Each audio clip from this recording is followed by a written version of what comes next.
Hello বন্ধুরা, hello আমার YouTube family প্রত্যেকটা সদস্য। আজকে তোমাদেরকে কোনো ব্লগ শেয়ার করব না। আজকে একটু আমাদের দুজনের ভালোবাসার কাহিনীর কথা কিছুটা তোমাদের সাথে শেয়ার করব। আমাদের ভালোবাসার কাহিনীটা এমনই, সেই ভালোবাসার কাহিনীটা শুনতে গেলে তোমাদেরকে অনেকটা সময় দিতে হবে।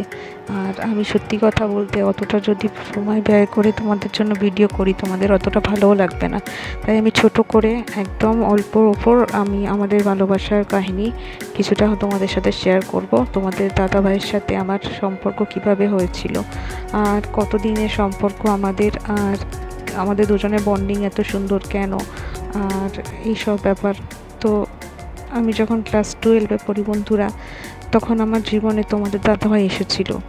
আর সেটা আমার এক পরিচিত আত্মীয়র মাধ্যমে আমাদের ভালোবাসাটা শুরু হয়েছিল। তো ভালোবাসা অন্ধ, অনেকেই অনেক কথা বলেছিল যে তুমি আরও অনেক ভালো ছেলে পেতে পারো, এইটা কেন করছো বিয়ে, একে কেন ভালোবাসছো। কিন্তু দেখো, ভালোবাসা অন্ধ, ভালোবাসার কাছে সব কিছু হার মেনে যায়। ভালোবাসা এমনই সুন্দর একটা ফিলিংস। ভালোবাসার মানুষের রূপ দেখে কিছু বিচার হয় না, গুণ দেখে বিচার হয় না। ভালোবাসাটা না মন থেকে এসে যায়। আর তোমাদের দাদাভাইকে আমি মন থেকে খুব ভালোবাসি, আর ও আমাকে খুব ভালোবাসে। এর জন্য অনেক অনেক কটূক্তি, অনেক খারাপ কমেন্ট, অনেক কিছুই আমাদের সহ্য করতে হয়েছে। আর এমনও হয়েছে আমাদের সম্পর্কটা ভেঙে যাওয়ার মতন অবস্থাও হয়েছিল বারবার। কিন্তু কোথাও গিয়ে ভগবানের ইচ্ছা ছিল, তাই দুটো হাত আমরা একসাথে, 4 হাত এক করে আমরা বিয়ে করে এখন সংসার করছি।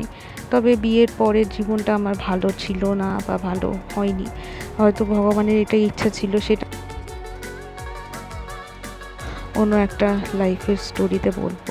তো আজকে এইটুকুই তোমাদের সাথে শেয়ার করছি। আর তোমাদের দাদাভাই আমাকে খুব কেয়ার করে, সাপোর্ট করে। আর ও যেমনটা চেয়েছে ও ঠিক তেমনভাবেই আমাকে তৈরি করছে। আর আমিও ওর সব ইচ্ছাগুলো পূরণ করব, কারণ একটাই জীবন। আর আমি ওকে খুব ভালোবাসি, আর ও আমাকে খুব ভালোবাসে।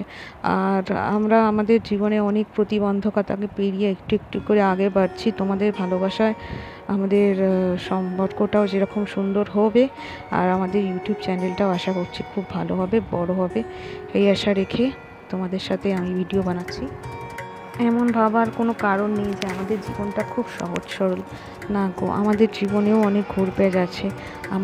আমাদেরও ভালো থাকাটা অনেক মানুষ সহ্য করতে পারে না। কিন্তু কোথাও গিয়ে ঈশ্বরের ইচ্ছা আছে বলেই আমরা এত কিছুর পরেও এক হয়ে আছি। আমরা দুজনে একে অপরের জন্য রয়ে গেছি, একে অপরের ভালোবাসার জন্য, একে অপরকে পাওয়ার জন্য প্রত্যেকটা দিন উপভোগ করি, বাঁচি।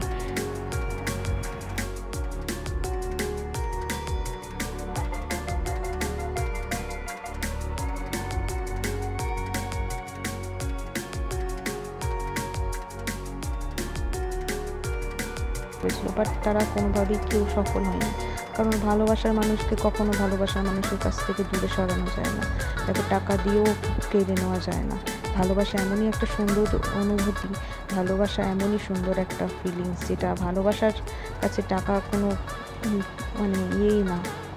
তো যাই হোক, এখানে দেখো, আমি যেমন নাচতে ভালোবাসি, গান করতে ভালোবাসি, আমি যেমন ইউটিউব জিনিসটাকে ভালোবাসি, সোশ্যাল মিডিয়া জিনিসটাকে ভালোবাসি, এই জিনিসটাকে আমার বর খুব সাপোর্ট করে, খুব ভালোবাসে। আমি খুব লাকি যে আমার হাজব্যান্ড এরকম আমাকে সাপোর্ট করে, আমাকে এগিয়ে যেতে হেল্প করছে। ও প্রত্যেকটা লাইভ দেখে, প্রত্যেকটা ব্লগ আমার এডিট করতে হেল্প করে, প্রত্যেকটা শর্টস তুলে দেয়, প্রচুর হেল্পফুল। আমি খুব লাকি। আমি হয়তো পাইনি, আমি হয়তো খুব স্বপ্নের রাজকুমার পাইনি, আমি হয়তো খুব অর্থ উপায় করা একটা ছেলে পাইনি, কিন্তু আমি অনেক কিছু বেশি, যেগুলো অনেক মেয়ে পাইনি। বন্ধু, এখানেই ইতি টানলাম। আজকে এখানেই আমার ভালোবাসার কাহিনীটা সমাপ্ত করলাম। তোমাদের যদি ভালোবাসার কাহিনীটা ভালো লাগে, তাহলে পার্ট 2 যদি তোমরা চাও, তাহলে কমেন্ট করে জানাও। আর বেশি বেশি ভালোবাসা দাও, তাহলে আমরা যাতে আরও আমাদের চ্যানেলটা আরও গ্রো করতে পারি, আমাদের স্বপ্ন সিলভার প্লে বাটন একটু একটু করে যেন পেতে পারি। তোমরা আমাদের সাপোর্ট করো।